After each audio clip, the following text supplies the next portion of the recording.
Good night, ladies and gentlemen. Welcome to another episode of the Lime Vibe Podcast. I'm your host, Yori Kemp, here from the beautiful islands of the Bahamas, Nassau, New Providence to be exact. And it's a May 30th, the end of the May month. And that means we're going into June, and June 1 starts the hurricane season for the 2025 year. So I guess you guys want to keep that in mind, but I thank you for joining me for another Lime Vibe Live Podcast. We're here tonight. We're going to have a good show tonight. We haven't been for a while, but like I said, we were wrapping up our Bachelor's of Law degree, and we graduated fully. And so now we're here trying to have our show again. So thank you for sticking with us during this time. Okay. How have you guys been? I hope you guys have been okay. I've missed you guys, actually. I've missed coming here and talking to you guys and seeing what you guys have been up to, and just having an engaging conversation, even though I'm only talking to myself most of the time, right? But still, I'm learning how to engage and love myself and talk to myself and encourage myself in the Lord. And encourage myself fully, actually. So, like I said, we're going to have a good show tonight. There are a few things to talk about tonight. First thing we're going to talk about tonight is this new United States Congress. The U.S. Congress, they're proposing a 5% tax on remittances and money transfers of non-U.S. citizens out of the United States. Okay, I'm reading a report from the Dialogue, actually. They said that the Dialogue leadership for the Americas said that this provision, this 5% tax on remittances, may contradict and adversely disrupt regulations regarding money transfers, which have been effective in preventing financial crimes and ensuring legitimate transactions, such as sending money to family members. Since 9/11, the Patriot Act and subsequent regulations and rules have been an effective piece of legislation for regulating, monitoring, and preventing financially suspicious activities. The United States, however, is one of the top sources for remittances. Actually, it's probably the top source. They sent about $79 billion went out from the United States to other countries alone in 2022. So that's $79 billion went out from the United States to other countries in 2022 alone. That's $79.15 billion. Wow, that's a lot. United States is going to cripple some of these smaller nations, man. So these countries like Haiti, and Guyana, and the Caribbean in general, the Caribbean on the whole, they're going to cripple them. Because these people depend on remittances. They depend on the U.S. dollar. And so, by doing this, the United States is only strengthening the hand of the international currency that's coming out of the BRIC countries, Russia, China, India, and Brazil, is only strengthening their hand to have their own currency union. And now South Africa as well. So, the Trump administration, they're trying to be mean, but I don't think it's going to work out, man. That's a bold move. That's a very bold move. I don't think they should do something like that, to be honest with you, because it's going to backfire. They're going to send money to the other BRIC countries, because they already want their own currency to supplant the U.S. dollar. So by putting more U.S. dollar out of circulation, you're going to have people finding other ways, to have their transactions met or to meet their financial transactions. So that's to me that's not a good move. And we have another story, another economic story actually.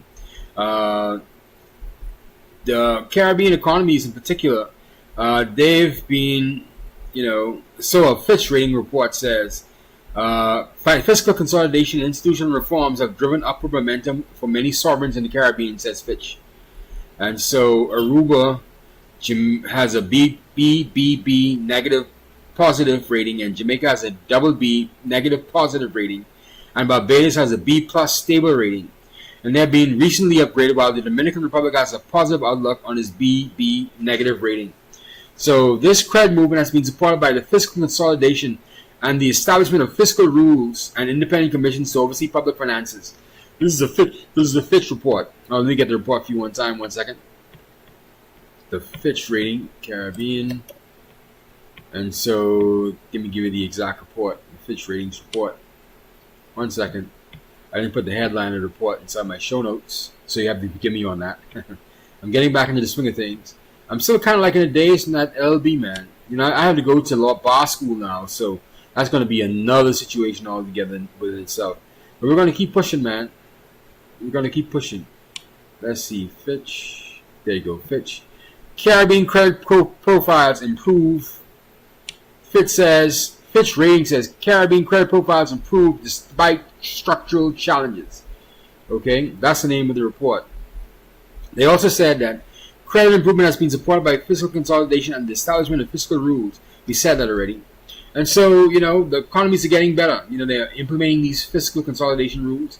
And so the Caribbean is starting to change their ways and starting to do the structural reform that's needed to bolster the economy, which is good news, actually. That's good news. And Fitch has been watching the Caribbean a little more intently now. We usually have S&P and Moody's. They give their assessment, but Fitch has been getting more active inside the region now with giving their credit ratings and their assessments. And so we appreciate them for at least giving us a vote of confidence. And we have another story as well. The Economic Commission for Latin America and the Caribbean, ECLAC, said in a new report that the bond market debt in Latin America and the Caribbean region was higher in 2024 than it was in 2023. So while we're having fiscal consolidation efforts on one hand, we're also having, a more bond market debt for Caribbean and Latin American countries. The report, the preliminary overview of the economies of Latin America and the Caribbean in 2024 said, the international macroeconomic context in which the countries of the region operate points to expected global growth of around 3.2% per year for 2024 and 2025.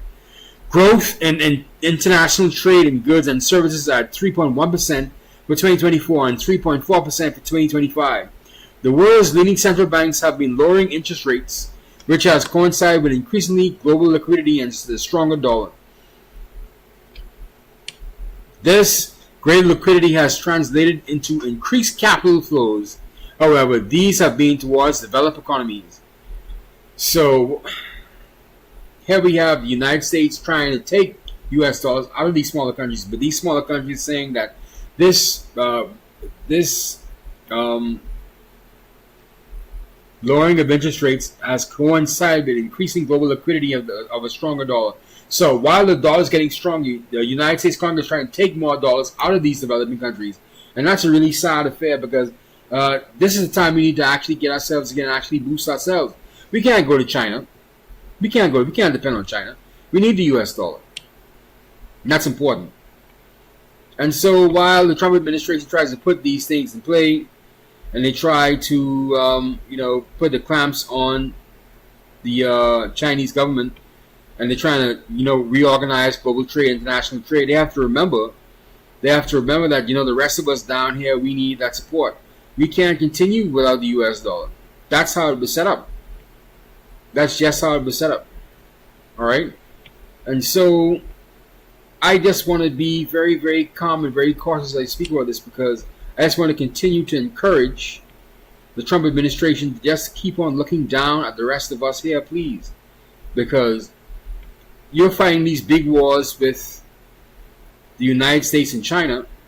You're fighting these big wars with China, but we're getting massive in the process. We need the US dollar. Absolutely, we need the US dollar. We can't do without it. Anyone who's saying otherwise is a fool. Anyone says otherwise is a fool.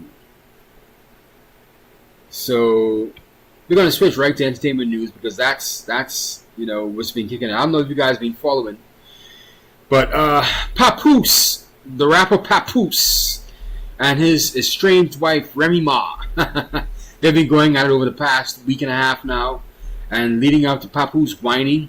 I'm going to give you a rundown of what Cameron and Mace had, and then I'm going to show a video of Papoose whining about how his wife's been treating him. So let's go straight to the Mace and Cameron edition here. Let's show you what they think about the Remy Ma, Papoose and Remy Ma. What happened with the Pap and Remy thing? You don't know what's going on? How was that graduation? Oh, it's all over the place. You ain't gonna catch up on this show. You gotta go to the shaving and stuff from Thursday. It's just, basically, it's been alleged over the last 2 years, probably, that she was dating the battle rap dude that she was messing with. Yeah, I heard of that. And that's been confirmed now that Pap is going out with Clarissa. What happened was this. So apparently Remy has been cheating on Papoose with this guy called Easy the Block Captain, right? And he's a battle rapper. And Papoose is a battle rapper and he's a ghostwriter as well. And so, this happened over about a year and a half ago. And got into this intense rap battle where these guys, they started talking about how this guy was sleeping with, Remy Ma, because she runs like a battle rap kind of like forum. And so this guy, Easy the Block Captain, he's been a part of her, show, her televised show, this battle rap show. And so found he was sleeping with her. And so her estranged husband, Papoose, got upset about it. But the thing about it is, everyone's taking Papoose aside because apparently Papoose, he's been the one who was holding Remy Ma down. When she was in prison, he was visiting her every day, and they have a daughter together and all this kind of stuff. And so everyone's saying, how, Remy Ma fumbled the bag. But let's go back to the Cameron video. Clarissa were in the Breakfast Club, and basically, to me, she didn't diss Remy, my personal opinion. I can't tell Remy. And you heard right as well. Apparently, Papoose started dating the boxer, the world champion, Clarissa Shields. And so, yeah, let's go back to the video. How to feel.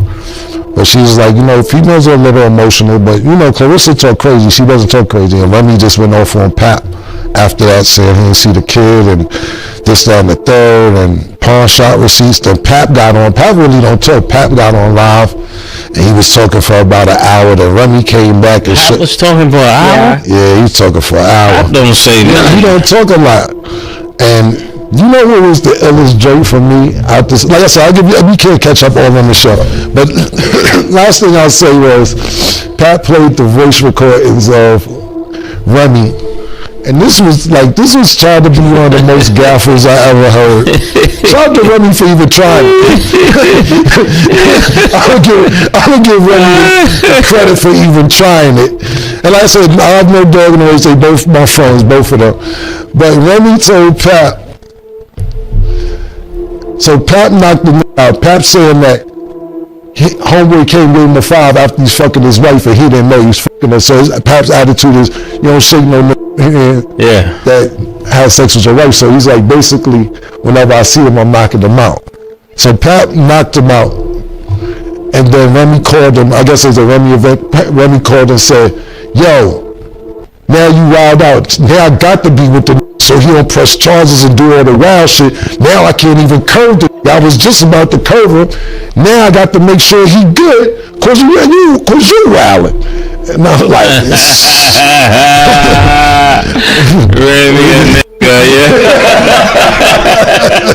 Remy playing uptown games with me.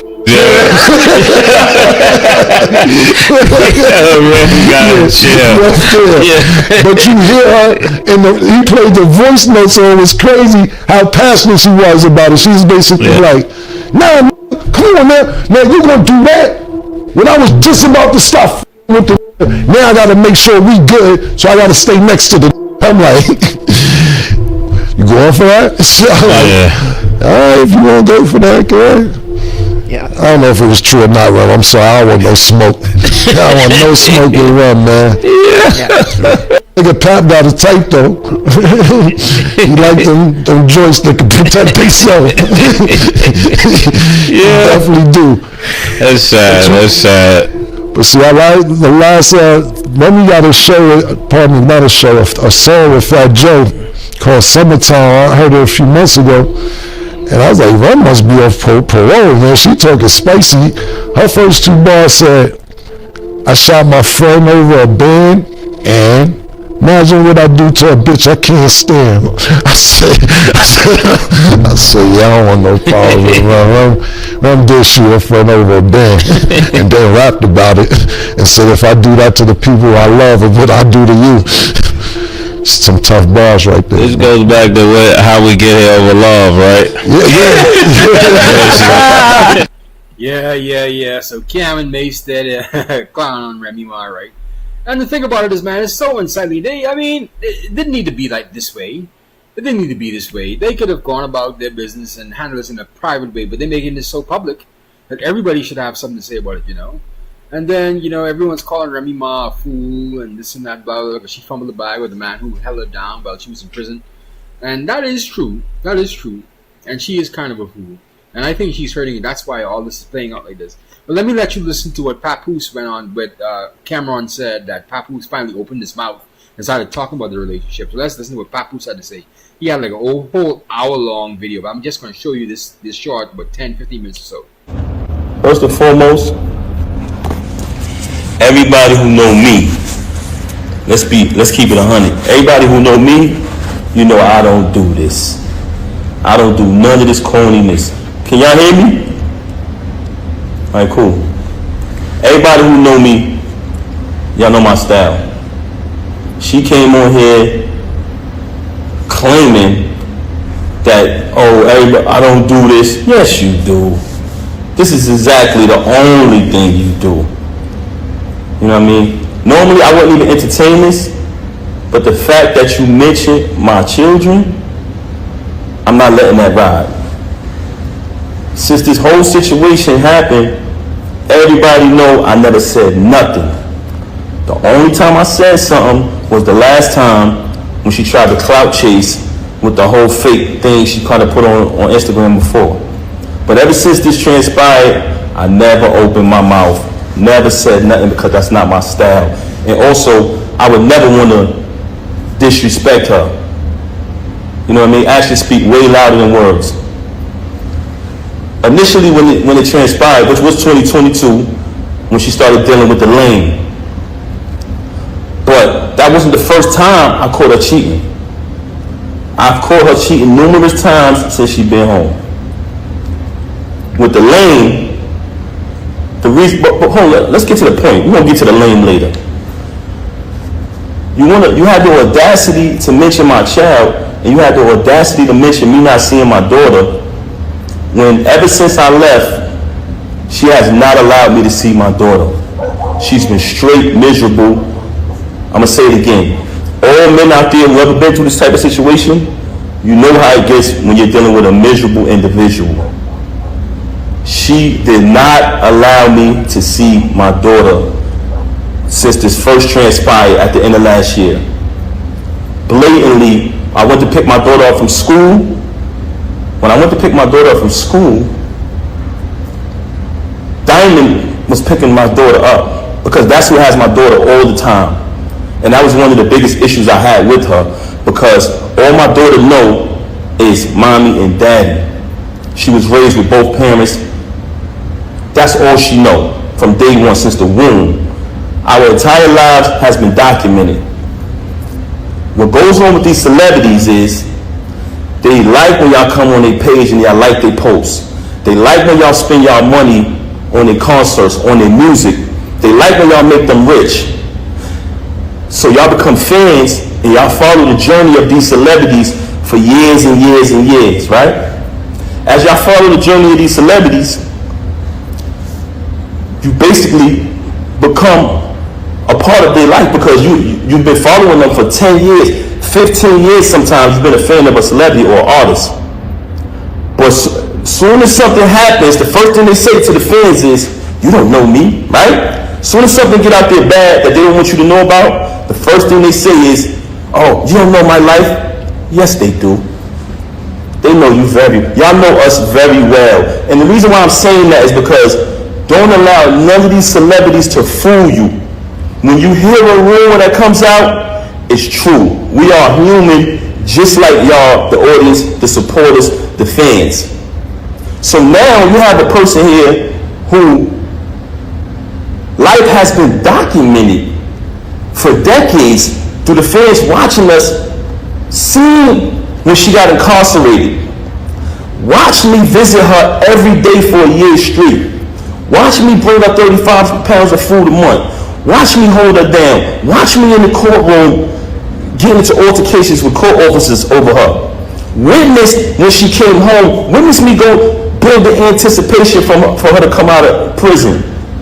Had a different artist do a drop every single day. Oh, the queen is coming. The return of the queen. Right? All the fans witnessed this. Witnessed her come home. Witnessed us have the big wedding ceremony. Followed our entire journey. Never trust a celebrity who erased their Instagram. You ever notice I never erased nothing on my page? All you gotta do is scroll down.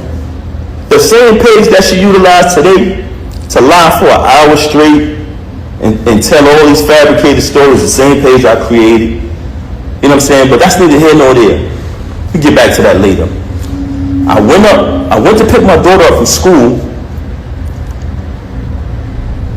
There's a young lady who was picking my daughter up from school, and I notified her, hey, I called her, I said, hey, I'm coming to pick her up. I picked up my daughter, gave her a hug, gave her a kiss, and show things you do when you see your child. Embrace my child, and I had to go take care of something that day, so after I see my daughter, I just wanted to see her and hug her because everything had been going on, I hadn't seen her in a little while. After I left, I think the next day or next 2 went by, she contacted me. Hey, you haven't seen your daughter since New Year's. I said, excuse me? I just seen my daughter yesterday. I just picked her up from school.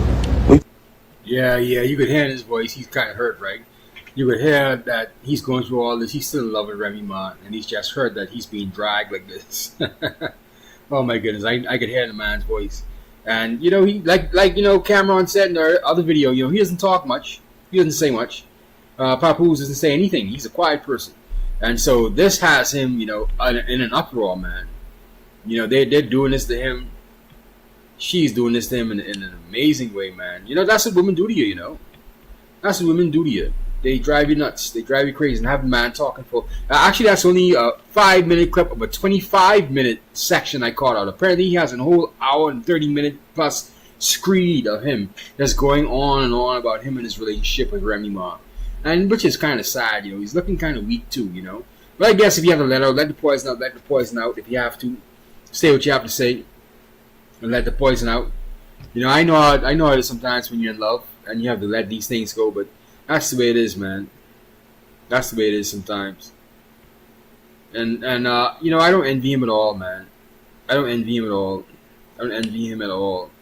He's in the limelight. Of course, some other things he said as well, too, where he said that, over the last, 20 years now, he's been ghostwriting all of Remy Ma's raps while she's the star in the front. And she's taking all the credit. He's been ghostwriting 90% of her raps. And I could believe that, to be honest with you. I could believe that.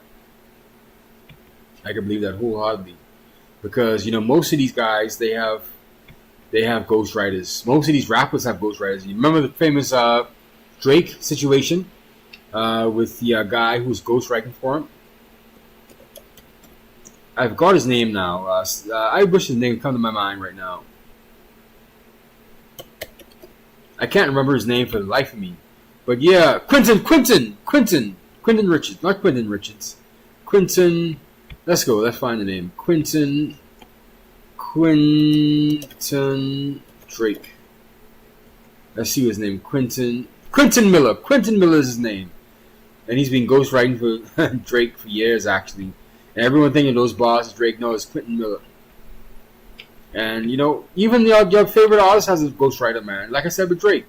And so I'm not surprised that, Remy Ma has been getting her raps written for her by her husband Papoose. That's probably why she's with him in the first place.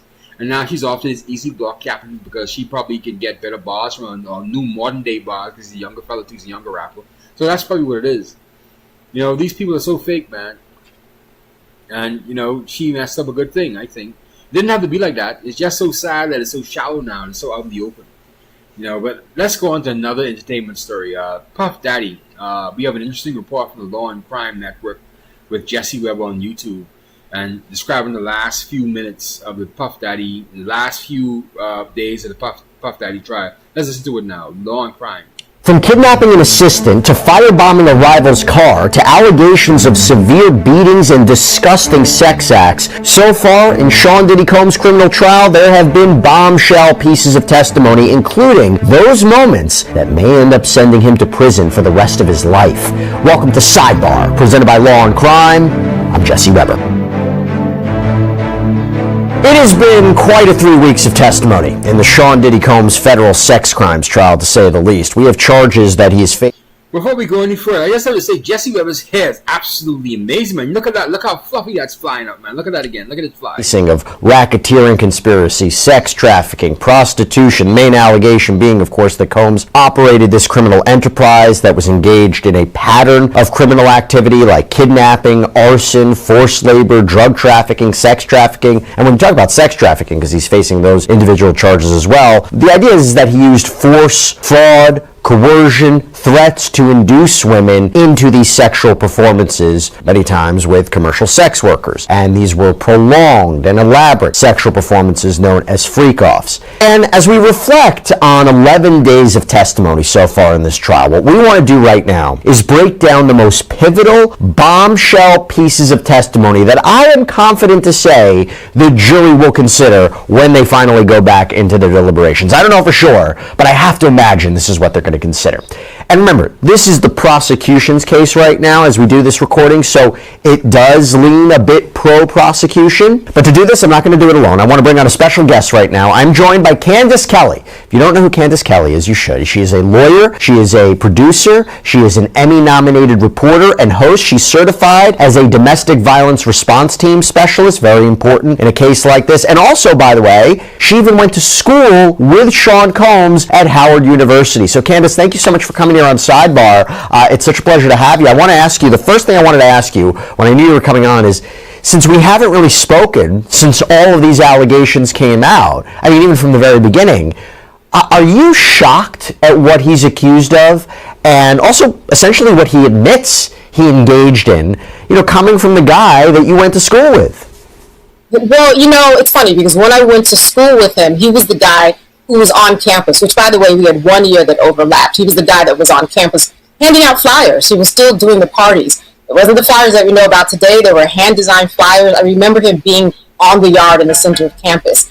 I am shocked, though I covered his shooting trial in 2001, and I know that after that trial, he changed his name from Puffy to P. Diddy. He started really trying to look at who he was and present it as a person, not Puffy, someone who got mad and got puffed up.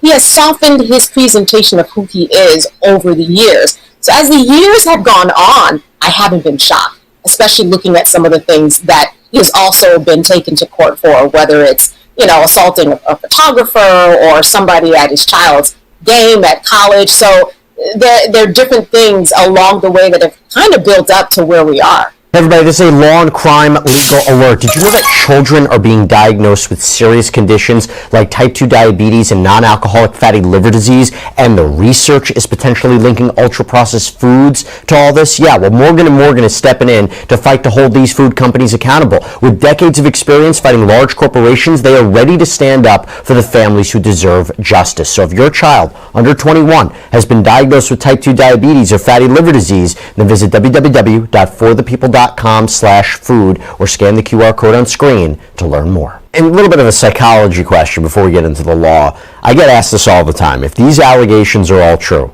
particularly what Cassie Ventura had said, and we'll talk about her testimony too, about what she endured, during these private sessions, is it like an escalation? Was Sean Combs always, again, taking these allegations as true, was Sean Combs always like this? Or do you get to that power, you have that wealth, you have that celebrity, that you got to go to the next thing. You got to go to the next thing. You got to go to the next thing. It's more of a psychology question, but I haven't had a chance to ask that yet, and I was talking about it over the weekend. I thought it was an interesting question to have.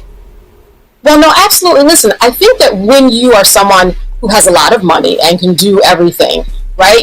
The jet skiing after a while is not going to be enough, or traveling, to the south of France every other weekend, that's not going to be enough. Because you have money, you can buy anything that you want. One girlfriend may not be enough, so several girlfriends are a lot. And then let's try this. There's this interesting interview that he did with the late night talk show host, I think it was Jimmy Fallon, and he talked about having an ambulance outside of his home just in case the drugs he took laid him out. And I thought, well, isn't that interesting? That's someone who is not only someone who can try a lot of things because they've reached kind of a threshold that you and I haven't hit, but he was preparing for it, had money for an ambulance to be outside in case he went to the other side. So it was interesting to hear him during that interview talk about it, because at that time I said to myself, that's someone who's done it all. That's someone who's trying to get a high far past the high that he's gotten, because he has so much money that he has to go so high, he's got to have medical help waiting for him. So I think it's along the way. It definitely wasn't on campus at Howard University.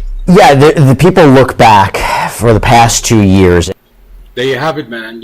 I just was thinking to myself early on today, things like money and, material things and carnal pleasures, they don't give you any happiness at all, man. And Sean P. Diddy Combs is clearly an unhappy man. He wanted to spread his misery to anyone, and Cassie was just the victim, a huge victim, as well as all the other persons who played a part in this, man. To hear these things, how he was, urinating or getting some of those escorts to urinate in Cassie's mouth, and, to have her sleeping with 3 or 4 guys at one time, and just abusing the poor woman. And something, Cassie is not innocent as well. She also asked for these freak-offs. She wanted to be a part of this. And so that's what we're forgetting out of this entire affair. Cassie wanted these freak-offs. Let's go back and watch the rest of this video. Interviews he's done, what celebrities have said, and they're saying if these allegations are true, what are the clues? Were there any clues that were given? Were there things that we should have noticed? Put that to the side. Now we got the trial, okay? And there was a lot of bombshell pieces of testimony or evidence, and I could probably dedicate 2 hours to everything, because I think everything is quite bombshell, but I kind of narrowed it down. And I want to start and get your perspective on it. I want to start real quick with what I think is a big one that came out yesterday. So we're going to talk more about Kid Cudi in a moment, but essentially he had testified that Combs retaliated against him for becoming romantically involved with Cassie Ventura. This is Combs' ex-girlfriend, the star witness in the case. We're going to talk more about her testimony too, but one of the things he claimed was that Sean Combs or his team broke into his house. Okay, yesterday, the prosecution called LAPD officer Chris Ignacio, who responded to Cudi's home and found some gifts that were unwrapped. And that's kind of like what Cudi had testified about. Thought it was weird, felt like somebody had been in his house. And then Ignacio testifies he sees this Cadillac Escalade outside the home, runs the license plate, and boom, it was registered to Bad Boy Productions, one of Combs' companies. I thought, Candace, that was a bombshell. No? Oh, absolutely. I did. Because listen, now you're getting the connecting of the dots. We've heard about this from other people who have testified, right? But now we have actual digital evidence, if you will. He had to look it up in a system. Who did this belong to? It belonged to Bad Boy. That's the enterprise that we're talking about. These are the groups of people that we're talking about. So now I'm a juror. I just want to hear from that driver of the car, right? You still have to go a little bit further. But that certainly was a bombshell because it connected the dots to say Bad Boy was involved. And this is an official record. And now it's kind of different coming from Cassie. It's different than when it came from Capricorn Clark or Kid Cudi. This is from an officer who looked it up and it was on record. Very, very important. Yeah, that was the long-standing rumors being confirmed in court, or somewhat confirmed in court, that P. Diddy was behind the bombing of Kid Cudi's car while Kid Cudi was dating Cassie Ventura. And so that is just amazing, man. P. Diddy, that's awesome. That's that's destruction of property. He gets some time. That's a felony. He gets some time for that. But then we have the final, all these other things, these drugging of individuals and minors. And if these people weren't willing participants in all these affairs with these freak-offs, that's what we have to get involved in right now. Because if they weren't willing participants, and then that could be a real situation for P. Diddy Combs. And if they were minors, that could be a real situation for P. Diddy Combs. But the firebombing of Kid Cudi's car while Kid Cudi was dating Cassie Ventura, that seems to be confirmed right now by the court reports. And so, it's getting really messy with Diddy Combs, man. I don't like to, stomp on a guy when he's down, but apparently Diddy was a real bad boy. To say the very least about it. Let's go back to the video. Things we've been focusing here on sidebars, these are such wild allegations. Can they be true? Well, I dedicated a whole episode to this guy named Jonathan Adi, who shot up a Trump property in 2018. At the time, when he was interviewed by authorities, he said he was a sex slave of Cassie and Sean Combs. No one believed him at the time, really, and then all of a sudden, his name has come up multiple times during the course of this trial. Kid Cudi mentioning his house being broken in. Really? Is that possible? Well, this is a pretty big piece of evidence. So now let me talk about this, because look, the prosecution, it's very clear what's going on. The prosecution wants to establish that Combs was a leader of a criminal organization, a criminal enterprise that was engaged in this pattern of criminal activity. That's how you get to racketeering conspiracy, this agreement to further racketeering activity to serve one common goal, one common purpose, to benefit Sean Combs. And here, prosecutors need to prove 2 underlying predicate crimes, and there are several that are listed in the indictment. There's sex trafficking, there's kidnapping, there's arson, there's bribery, there's obstruction. But that is why I think Kid Cudi was such an important witness and delivered bombshell testimony. I still think he's one of the most important witnesses who's taken the stand. So he talked about a few things. He talked about that his Porsche was set on fire. We heard testimony yesterday from a fire investigator who responded to that fire, said it was targeted, that a Molotov cocktail was used. So Kid Cudi's testimony helps support the arson predicate crime. His testimony also supported kidnapping, right? Testified that Combs may have kidnapped his employee Capricorn Clark. We're going to get to her testimony too.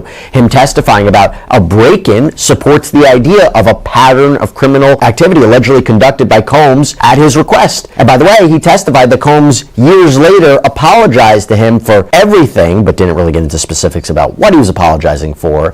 But he even described Combs as like a Marvel supervillain when he met him once. Candace, what do you take away from Kid Cudi's testimony? Am I wrong that he might be one of the most pivotal witnesses that's testified so far? Oh, absolutely. Because here, first of all, we haven't heard from Kid Cudi at all. We haven't heard from him do any interview, do any podcast. This is the first time that he's talking about it. I will say after Cassie filed her lawsuit, his PR team, right, came out, a representative said, all of this is true, right? So that she had mentioned Yes, that's right. Yeah, right. Absolutely, Tim, and I read that in the New York Times, correct. But hearing it from his voice on stand, that makes a difference. To hear him color it and talk about the supervillain, to talk about, coming home and getting a phone call from Sean Combs. This was very important testimony to hear it from someone who... So, Kid Cudi's pivotal testimony in the Diddy trial. You go to watch the rest of that on Law and Crime Sidebar with Jesse Webb if you want to. But that's just a real synopsis of what's been going on. Kid Cudi's pivotal testimony in the Sean Diddy Combs trial. And Sean Diddy Combs is a beast, man. He's a disgusting creep. He's a cretin, man. All these things are coming out. I didn't realize. I thought the freak-offs were just, orgies, but no, they were, tools of control, of human control and manipulation, man. It's sickening. And you were peeing in Cassie's while you were getting those male escorts to pee in them out, and God knows what else, and using baby oil to lace with drugs. Oh man, that's just sad, man. P. Diddy Combs is a disgusting individual. But like I said, Cassie Ventura asked for some of these freak offs as well. Okay, let's go back to the top of the show. We talked about the U.S. Congress, wanting to put a 5% tax on remittances. That's going to really cripple the Caribbean, because all these Caribbean nationals, Jamaicans, Dominicans, Bahamians, Barbadians, Trinidadians, they're in the United States, they're sending those dollars back to the Caribbean. And so if they're going to put a 5% tax, that's going to hurt a lot of that remittances, man. People are going to want to save their money. We also talked about the Fitch rating, the Caribbean region, how this fiscal consolidation and institutional reforms has driven, upward so many sovereigns in the region.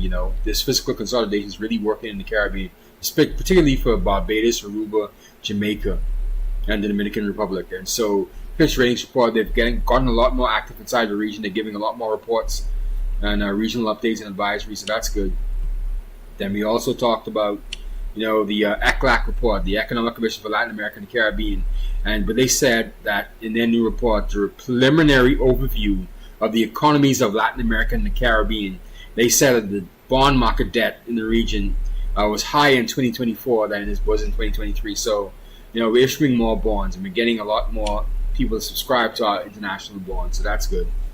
And so we also spoke about the Papoose and the Remy Ma situation and how that's turning into a nasty, ugly affair. They could have been a powerful black couple, but no, they decided to throw it away for cheap thrills. And so it's just disappointing that it's devolved into this. But Papoose said Remy Ma was cheating on him all the last, several years, and that's the first time he called cheating. That's not the first time with this easy to block captain. And so this is getting really ugly and really nasty. Now the kids are getting involved now. They're fighting over the children. And so it's just really embarrassing now, man. Then we also had lastly the Sean Combs trial and how Kid Cudi's come out and said that, he believed that, Sean Diddy Combs did firebomb his car, and he had a fire investigator, saying that, this could be possible, and it was done by a Molotov cocktail. And another investigator said that they could link a car that's owned by Sean Diddy Combs' Bad Boys record label to the actual scene of the crime. And so that's pivotal testimony. That's pivotal stuff right there. And so, Sean Diddy Combs is in a lot of trouble, man. And I think he's going to serve some time. How much time, that's the case, I'm not sure. But, he's going to serve some time. He's done a lot of nonsense, man. So that wraps up our show for tonight, this Line Vibe Live podcast. Thank you for joining me here. My name is Yori Araman Kemp, here from the beautiful islands of the Bahamas. And thank you for joining me again for another Line Vibe Live podcast. If you have not done so, please like, share, and subscribe to our Facebook, YouTube, and Twitch page. Line Vibe 77. That's Line Vibe 77 on Facebook, YouTube, and Twitch. And we'd like to have you join us in our nation. Thank you so much. Let's get out of here, guys.